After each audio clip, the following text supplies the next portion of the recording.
This is session 1 of what I'm calling God on Display. As Christians, our calling is to display God to the world. Now, this has always been the way God has worked. The Hebrew people were given a commission at Mount Sinai that they were to live a life that would show the rest of the world what God was like. The 10 Commandments were a very basic instruction on living with God and living with each other.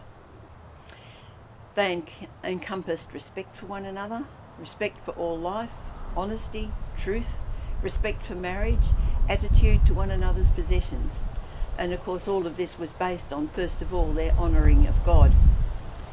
And as well as the 10 Commandments, there were many other regulations on how to live out the life that God wanted of them. In other nations, life was cheap. Sexuality was usually seen as something to be used for power, influence, or just in promiscuity. Life was seen as cheap. Children could be sacrificed to the god Moloch, simply expendable, so that the family could get prosperity or protection. Marriage wasn't really honoured, and the poor were seen as not worth helping. The Hebrew people were to show that things were different, and that was to attract people to God. And it did seem to work, because there were Gentile people, non-Jews, who wanted to join the Jewish faith. And this is where the practice of baptism came in, that they would be washed clean of their Gentile impurities if they were to become part of the Jewish faith. There were certain things about the way of life, the Jewish way of life, that would have been attractive. One of them would be the way the family lived together. In the Jewish understanding, the family was important, and all branches of the family would work together under the patriarch, the oldest male member of the family, who was responsible to see that every member was cared for. And that would have been a very attractive thing. A weaker member or a widow who had no husband to care for, and perhaps no son, would be cared for by the family. And I'm sure many women would have been attracted to the understanding of marriage, where marriage was taken seriously. This was God's plan, that people around would see this way of life as something attractive. But when it worked well, but they'd slipped away so easily from the things that God was wanting of them, and they started to live just like the nations around them.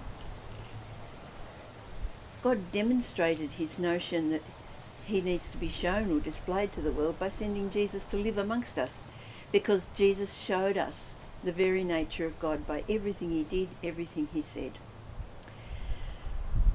He showed us in human form a way that we could understand.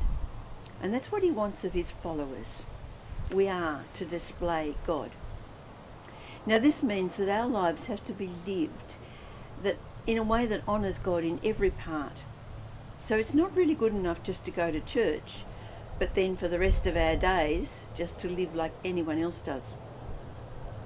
We're called to be different. And it needs to be a difference that attracts people, not puts them off. A critical, Bible-bashing, judgmental Christian will put people off.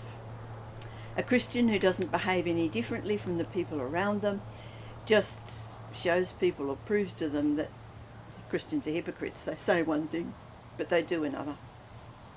Neither of these types are going to attract people to God. This is a challenge that we're going to look at this week. How do we live lives that are different but attractive to draw people to God?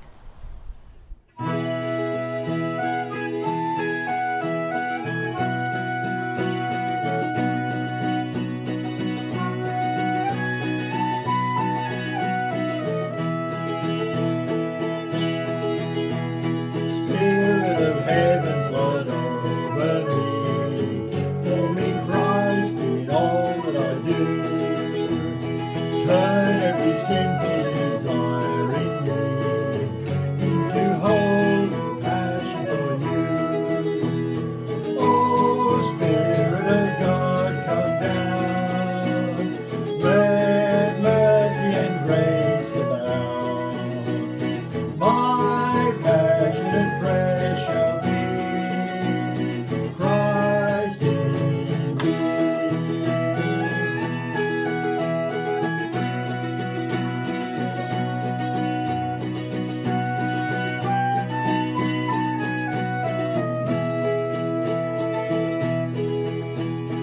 Spirit